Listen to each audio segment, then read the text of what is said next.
All right, shalom, shalom. I would like to give all praises, double honor, and glorification to the Most High Yahweh, Bahashim Mashiach, Wamaraki Yahushua, Barakatah Yahweh, Barakatah Yahushua. Right?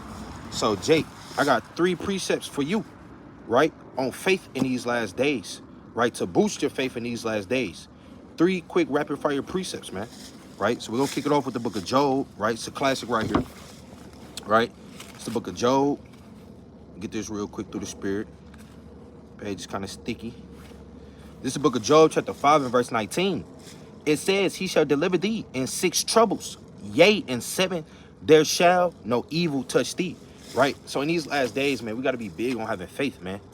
Right? We got to be increased in faith in these last days because the Lord told us he's going to deliver us. Right? The Lord is going to completely deliver us in all our troubles, you understand? And that's where faith come in at, because you got to really truly believe and have faith that the Lord is going to deliver you in these last days. We have perilous times coming amongst the earth. Right? Things are not going to get better, right? Things are not going to cause you to smile more, to laugh more, right? It's going to be great bitterness coming amongst the earth soon. It's going to be great perilous times coming amongst the earth very soon. You understand? But the Lord said he's going to deliver us, right? So you got to ask yourself in these last days, where's your faith, right? It says, in famine he shall redeem thee from death, and in war from the power of the sword, right? So even when the food shortages where they already here, right?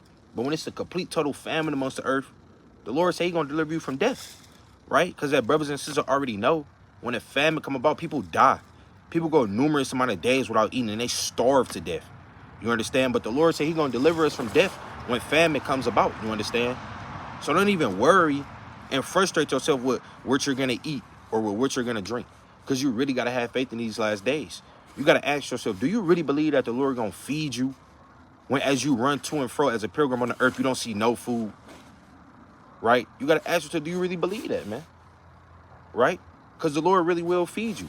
It's a light thing for the Lord to come give you food, right? It's a light thing for the Lord to send a mighty angel down and have you taste a piece of bread that'll knock you off your socks, man, right?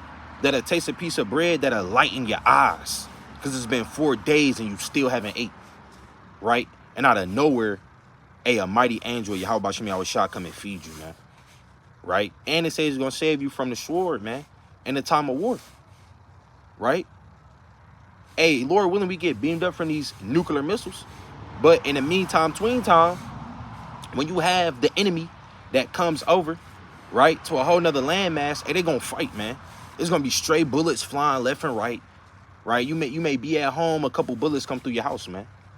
And that's the sword going crazy. And the Lord said he's going to save you from that as well. You understand? So really in these last days, of course, perilous and scary times is coming amongst the earth. But our faith got to be built up on such a high level to where we don't fear that. You understand? There's going to be a lot of war going on. The Lord can save you from all of that. The Lord can make the soldiers turn a blind eye. Right? What else going to go down? Right, a bomb may come down, right, and the Lord got you in an area where it has no effect on you, none whatsoever, right? Because truly, only the wicked are really going to be going through severe punishments and judgments in these last days. The faithless and the wicked. But we not striving to be faithless and wicked. We striving to be righteous and full of faith, right? It says, verse 21, thou shalt be hid from the scourge of the tongue, neither shalt thou be afraid of destruction when it cometh, right? So we're not going to be afraid when destruction comes.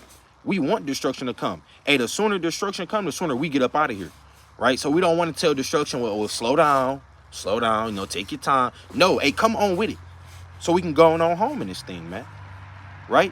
We don't want this kingdom to continue lasting forever and forever and forever. No, that's the mindset of Esau. Esau think this place is going to carry on forever and ever and ever. That's not our mindset. Right? We got a kingdom waiting on us, right? Our God is ready to deliver us, man. We want to go home. Okay? Let me get this precept real quick in Psalms. See, this is the mindset of the wicked, right? So if you're thinking like this for America, then, you know, you got to check your spirit. It's just playing upon tables. If you want this, like how the wicked want this, then you got to check your spirit. All right? You got to get right in this thing. Let me get this precept real quick through the spirit. It's the book of Psalms, chapter 49, right, in verse 11. It says, their inward thought is that their houses shall continue forever, and their dwelling places to all generations. They call their lands after their own names, man. Right? So the wicked think their houses and their dwelling places are going to continue forever and ever. Didn't the so-called white man call his landmass after his own name? Right? Amerigo Vespucci, an Italian map maker and traveler, right, came over here and marked this land after his name. Didn't he do that? And lo and behold, that was way back when, and it's still here to this day. But it's about to soon be overthrown and destroyed by Yahweh Shem Yahushua and his thermonuclear fire, the weapons of his indignation. It's not going to last forever. But the wicked really think that this is going to last forever. They really think the places where they stamped official to be theirs, they think it's going to last forever. Well, we're not here for that. Right? We don't want Sleepy Joe to continue, running this place, right? Or the next Edomite to come up. We could care less. Right? This place got to go. We vouching for this place to go. That's why they hate us now. Because we vouch for this place to be overthrown and destroyed and for our kingdom to be up next, man. Right? Hold on. Let me get this other precept real quick. Let's get the classic. Because Esau the end of the world. Right? And it's time for this thing to end. You cannot fight for this place to continue thriving. That's madness. This is the book of 2nd Esdras, right? Chapter 6 and verse 9. For Esau is the end of the world, and Jacob is the beginning of it that followeth, right? So Jake, it says we're the beginning of it that followeth. You should be ready, and you should be ready to start being the beginning of this new rulership, reign in righteousness with our King Yahweh Shah, man. Right? You should be ready for that. It says Esau is the end of the world. Hey, man, Esau time is up. It's over with. All right? He's got to go. Now it's time for us to come through and run the earth in righteousness through the spirit and power of Yahweh Shem Yahushua. That's what you should be. That's what you should be seeking towards. So you shouldn't be wanting this place to continue to continue going on, man. Right? Now let me get back in this thing. I know I kind of went past 3 precepts, right, through the spirit.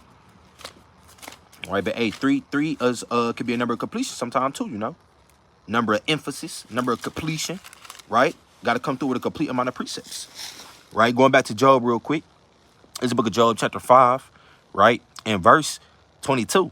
At destruction and famine, thou shalt laugh.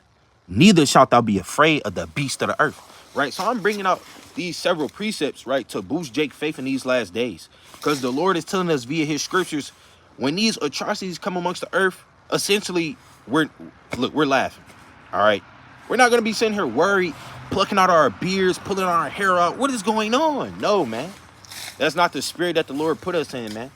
Right? Then the Lord say he have not given us the spirit of fear. Right? So when these things come about, they say we're going to laugh at destruction, man. We're going to laugh at famine, man.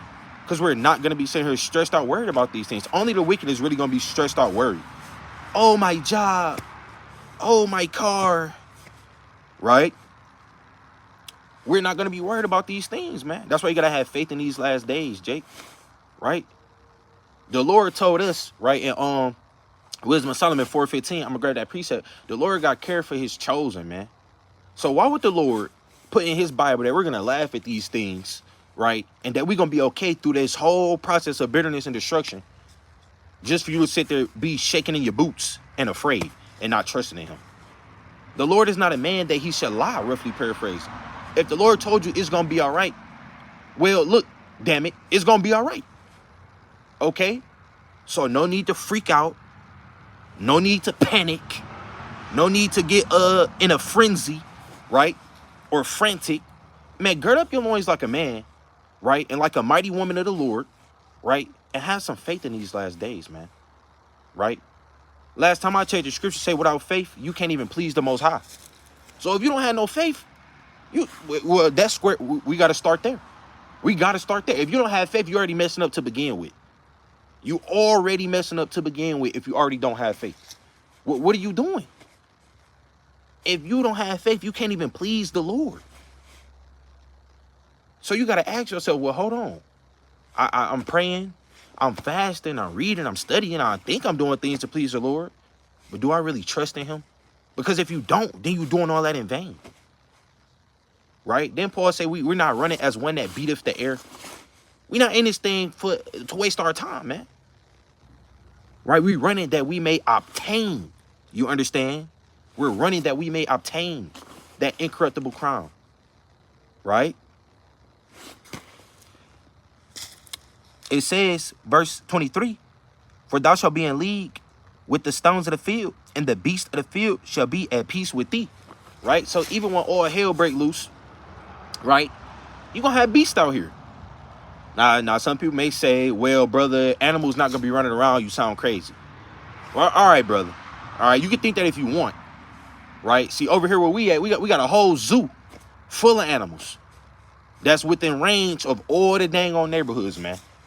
So the beast going to be running around too. But the Lord say the beast is going to be in league with you. All right? See, the wicked, let me tell you something. The wicked, don't be surprised if you see Joe from down the block, Lil Trey, getting mauled by a damn lion. Don't be surprised. They've been selling dope all their life, right? They've been sleeping with all the Eves on the block to and fro. What did you thought was going to happen? And then, as crazy as it may sound to some, you kind of see a mighty brother, right, with fringes on, riding the damn lion, man. Riding the damn lion. All right. Kind of his pet, man. While all hell breaking loose. Right? He kind of riding the lion. You kind of see a brother charging mightily, right, on the lion. While you see another guy, a whole nother Jake, an Edomite, a Moabite, getting mauled in half by a whole nother lion. Right? Now, you can say, well, that sounds unlikely. Sounds like a myth. Well, that's you. Right? That's you, brother. That's you, sister. That's you, a little faith. When the Lord just told us that the beasts of the field going to be in league with us, man. Right? They're going to be on our side. You're not going to get attacked by a rhino or you're not going to get your flesh plucked at by eagles, man. That type of stuff is saved up for the wicked, not for the righteous. You understand? We're going to be in league. We're going to be all right.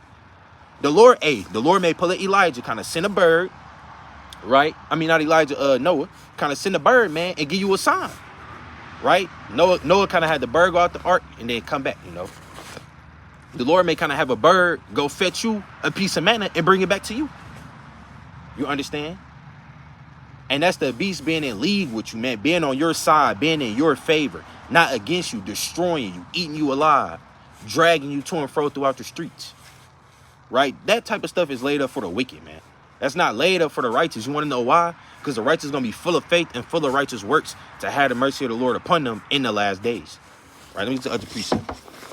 Right? Let me get this in Wisdom of Solomon. It's the book of Wisdom of Solomon. Right? I'll start off with this. This is the book of Wisdom of Solomon, chapter 3, right? And verse 9. It says, they that put their trust in him shall understand the truth. And such as be faithful in love shall abide with him. What does it mean to be faithful in love? How do we show our love? By keeping the commandments, having faith in Yahweh B'Shem Yahushua. Right? So if you stay faithful and abiding and showing your love towards the Most High, what's going to happen? It says, for grace and mercy is to his saints, and he have care for his elect. Right? So the Lord just told you that his grace, his mercy is to his saints, man. Right? The Lord got care for his elect. You understand? So why should you in these last days be lacking faith? And the Lord just told you, look, I care about you. All right. Straight up and down, I care about you. My mercy is upon you. My grace is upon you. And I care about you. So what we scared of? You feel me? Where we lacking faith at? You feel me? We full of faith. You feel me? Right? That's the man. You got to have a winning mindset in these last days. You can't see that the race starting to get a little ugly. And then you kind of, well, I don't know, man. I don't believe I can win anymore because it's starting to get ugly out here. And when you got to think about it, the more ugly it get out here for them, the more beautiful it get for us because we'll be delivered soon. The chariots will be beaming us up soon. Yahweh shall the righteous will be returning soon.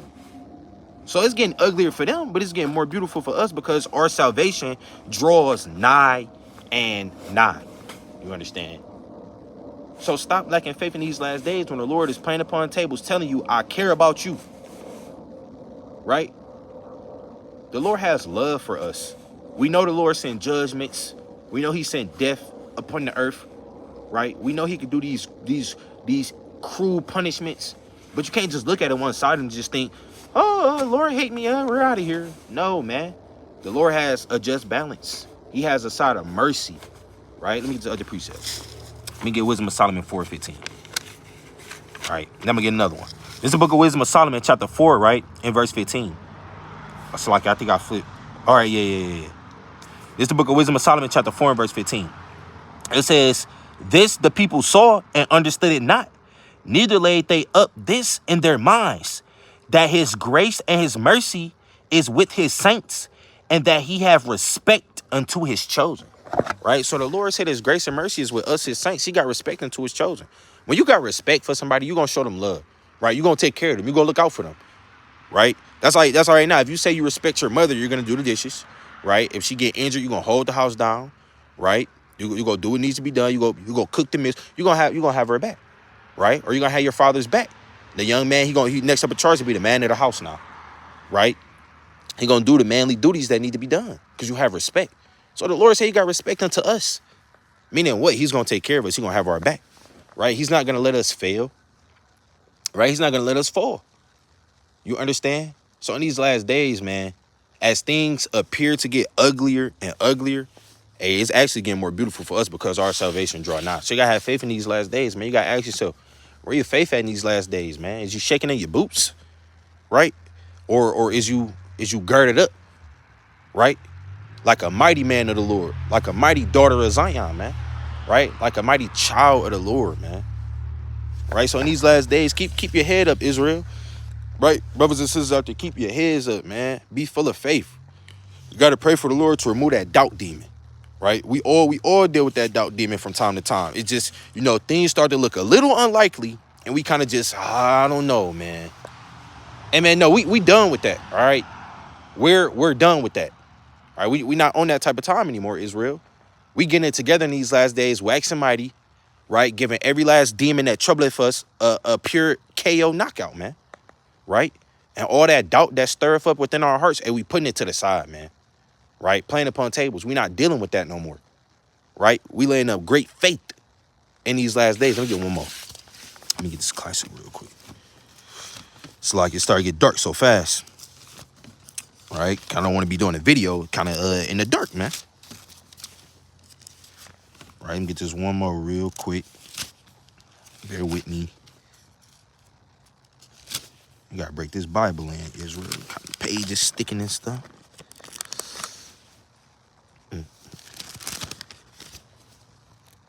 Salakia.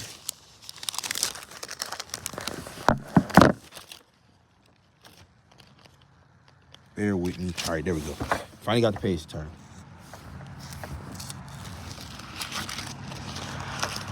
Last one.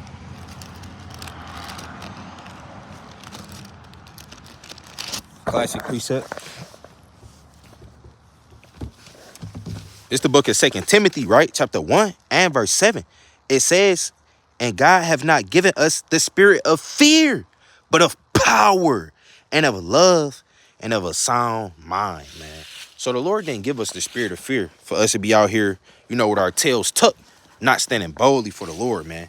Right? Not being full of faith. He said he gave us the spirit of power, right? What does that mean? He gave us the spirit of power. Genesis 32:28, right? A prince has our power with God and has prevailed over men. And for the sisters, princesses, they got power with Yahweh B'Shem Yahushua, right? So the Lord say, look, man, I gave you the spirit of power, man. I ain't give you no coward spirit. I ain't give you the spirit of fear. I didn't give you the spirit of doubt. I didn't give you the spirit to have great lack of faith, man. You should be full of faith because I'll strengthen you with great power. I gave you the spirit of power, man. You a prince. You a princess that got power with me. Yahweh B'Shem Yahushua. That's what the Lord said, man. Right? So with that, man, hey, Lord willing, brothers and sisters, hey, boost their faith in these last days, and children as well, man. Boost that faith and go hard for Yahweh B'Shem Yahushua and have full faith and courage and trust in Yahweh B'Shem Yahushua, man. Right? Lord willing, brothers and sisters was encouraged and edified through the Spirit. Shalom.